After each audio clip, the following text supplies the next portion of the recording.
नमस्कार. मी कवयित्री मृणालिनी कानिटकर जोशी. चपराकच्या सर्व वाचकांना दीपावलीच्या हार्दिक शुभेच्छा. प्रतिवर्षीप्रमाणे ह्यावर्षी देखील मी चपराकसाठी एका सामाजिक विषयावरती लेख लिहिला आहे. लेखाचं शीर्षक आहे भावनिक प्रदूषणाच्या विळख्यात. जलप्रदूषण, वायू प्रदूषण, ध्वनी प्रदूषण, कोणतंही प्रदूषण वाईटच.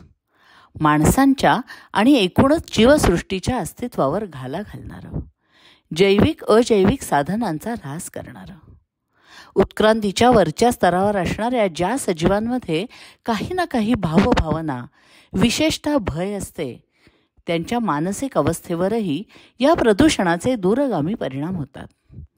सर्वाधिक उत्क्रांत असलेल्या प्रगल्भ मेंदूच्या आणि अनेक भावनांचा परिपोष ज्याच्या ठायी आहे अशा मानवाच्या बाबतीत तर प्रदूषणाचे अनेक शारीरिक आणि मानसिक दुष्परिणाम दिसून येतात. गंमत म्हणजे हे प्रदूषण घडवून आणणारा माणूसच असतो. त्याचे दुष्परिणाम त्याला स्वतःला काही प्रमाणात कळतात, तर काही दुष्परिणाम सजग नागरिक, पर्यावरणतज्ज्ञ, डॉक्टर्स हे वेळोवेळी सांगतही असतात.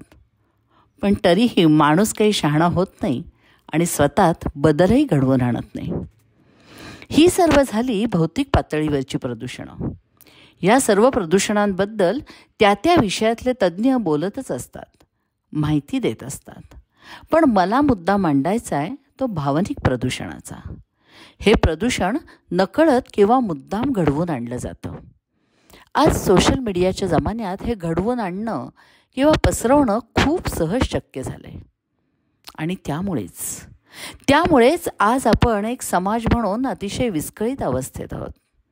एकमेकांच्या जातीविषयी, धर्माविषयी प्रचंड राग, द्वेष, मत्सर आणि भयगंड सर्वसामान्य लोकात पसरला आहे.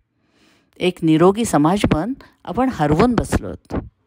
ह्या भावनिक प्रदूषणामुळे आपली वैचारिक क्षमता क्षीण झाली आहे, दूषित झाली आहे. एखाद्या दुर्धर आजारामुळे जसं शरीर अनेक विकारांना बळी पडतं, असंख्य विषाणूंच्या हल्ल्यामुळे गलितगात्र होतं, तशी अवस्था आज माणसाच्या विचारशक्तीची झाली आहे. सर्वच गोष्टी आपण जाती धर्माच्या, लिंगभावाच्या चष्म्यातून बघू लागलोत, परस्परांचा द्वेष करू लागलोत. ह्याचा परिणाम म्हणजे हा राग, दुसऱ्याला कमी लेखायची वृत्ती, स्वतःच्या जातीविषयी, धर्माविषयी, वर्णाविषयीचा दुराभिमान इतका टोकाला जातो की एखाद्या समूहाच्या, समाजाच्या अगदी खाण्यापिण्याच्या सवयीपासून ते त्याच्या धार्मिक सण, संस्कृती, श्रद्धांवरही आघात केला जातो.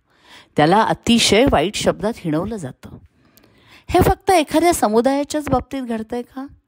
तर नाही.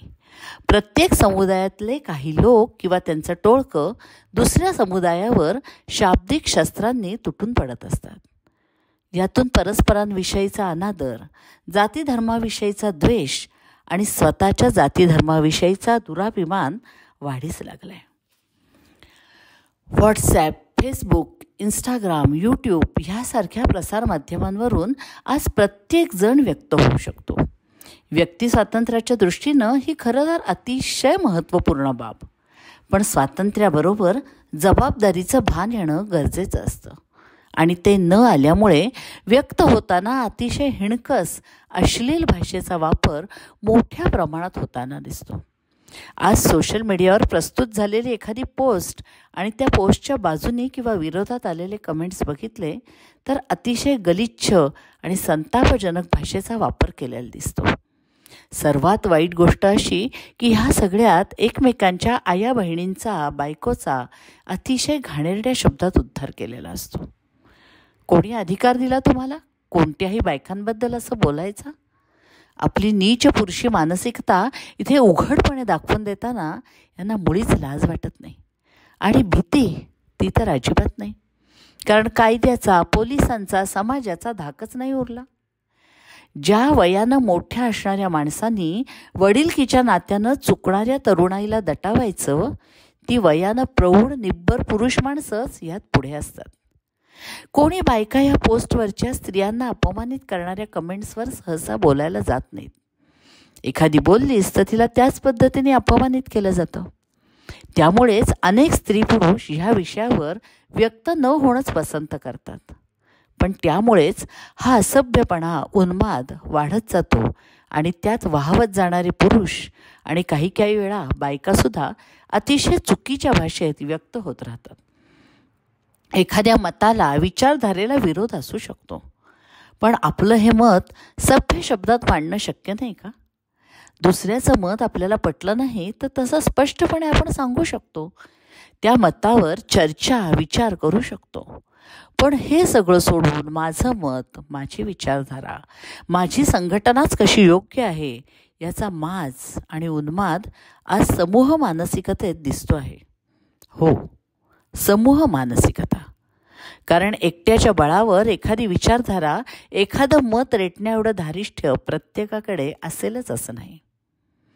हे असं का घडतंय ह्याचा विचार केला तर ज्यांनी समाजाचं नेतृत्व करावं, समाजाला दिशा द्यावी, त्या नेतृत्वाचीच भाषा जर बेलगाम असेल, दुसऱ्याच्या मताचा, विचारांचा आदर करण्याची प्रवृत्ती नसेल, तर ह्यांना आदर्श मानणाऱ्या त्या समाज घटकांची मानसिकता अशीच होणार ना. ह्या सर्व अधःपतनाला जसे काही राजकीय नेते जबाबदार आहेत, तसंच ज्यांचा मोठा प्रभाव समाजमानसावर असतो असे काही कलावंत आणि विचारवंतही जबाबदार आहेत.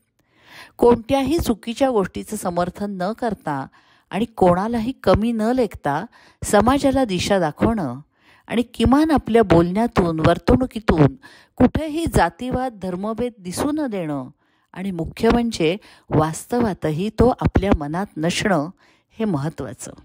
आणि ह्याच विचारांचे संस्कार समाजावर करणं हे राजकारणी, विचारवंत आणि साहित्यिकांचं कर्तव्य आहे असं मला वाटतं.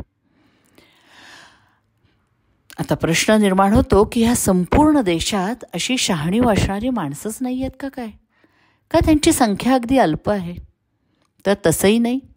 या सर्व गोष्टींचा तटस्थपणे विचार करणारा, परस्परांच्या मतांचा आदर करणारा, दोन्ही बाजू तपासून सुवर्णमध्य काढणारा असा एक मोठा वर्ग आजही आहे. त्यात समाजातल्या प्रभावी व्यक्तिमत्वांप्रमाणेच आपलं आयुष्य सामान्यपणे पण तत्वनिष्ठेने जगणारे लोकही आहेत. पण ह्या सर्व गदारोळात त्यांचा विवेकाचा सच्चा आवाज दबला जातोय. हा वर्ग आक्रमक नाही, कंपुशाही करणारा नाही. आणि ह्या शहाणीव असलेल्या वर्गाचा एक मोठा दोष म्हणजे तो अगदी अलिप्त असतो समाजापासून, अगदी आपल्या कुटुंबात सुद्धा. परस्परांच्या विचारांचा आदर करण्याच्या स्वभावामुळे हा वर्ग संख्येने बऱ्यापैकी मोठा असूनही विस्कळीत राहतो. त्याचे विचार, त्याची तत्व तो जपत राहतो. पण हे सद्गुण त्यांच्याकडून स्वीकारणारा वर्ग तयार होत नाही, कारण ह्यांच्या अलिप्ततेमुळे ते स्वतःचे फॉलोअर्स बनवू शकत नाहीत. परिणामी एक शांत, संयमी, वैचारिक प्रगल्भता असणारा बहुसंख्य समाज आपण निर्माण करू शकत नाही. फक्त डावी किंवा उजवी विचारसरणीच मानणारे किंवा फक्त आपल्या जाती धर्मांमधल्या रूढी परंपरा आंधळेपणाने स्वीकारणारे, नाहीतर पूर्णपणे धिक्कारणारे असे दोनच गट इथे अस्तित्वात नाही आहेत हो. आणि ते तसे नसायलाच पाहिजेत. दोन्ही विचारसरणींचा समतोल साधणारे, जे अनावश्यक आणि एखाद्या समूहासाठी अन्यायकारक आहे ते वगळून योग्य विचारांचा, परंपरांचा स्वीकार करणारे जनमानस आज तयार होणं गरजेचं आहे.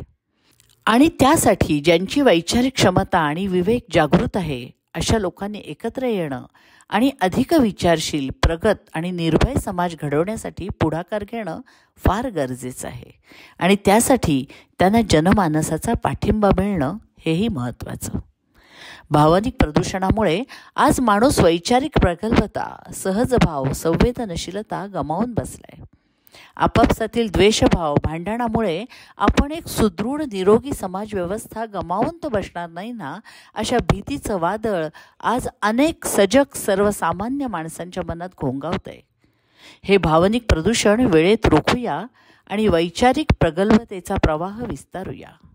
विवेकाचा क्षीण आवाज बुलंद करूया आणि नव्या पिढीला स्वच्छ मोकळ्या मनाचं आकाश देऊया.